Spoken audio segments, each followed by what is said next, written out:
Ça n'était pas arrivé depuis 39 ans. L'armée israélienne a procédé à des tirs de sommation en direction de la Syrie. En cause, la chute d'un obus de mortier syrien dans la partie du plateau du Golan occupé par Israël, un projectile apparemment issu des combats en Syrie. Par ailleurs, les composantes de l'opposition syrienne réunies à Doha sont en passe de signer un accord pour constituer une coalition forte face au régime de Bachar al-Assad.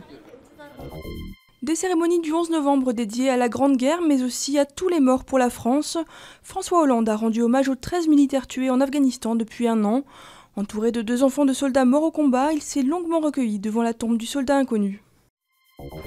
La BBC, confrontée à l'une des pires crises de son histoire, son directeur général George Entwistle démissionne pour sa gestion calamiteuse de 2 scandales en lien avec la pédophilie, après à peine 54 jours à sa tête. Et la tempête n'a pas fini de faire des vagues au sein de cette institution britannique. 2 enquêtes internes ont été lancées.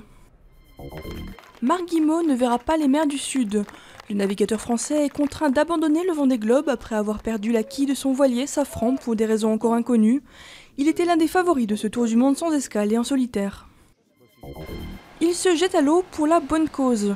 Ce spécialiste de l'apnée a plongé pendant 1 heure au milieu de 25 grands requins de l'aquarium de Paris. Objectif, rappeler que loin du cliché des dents de la mer, les requins ne sont pas tous mangeurs d'hommes et sont des espèces menacées. C'était d'une douceur, je dirais, il y a vraiment eu un partage, c'était très harmonieux.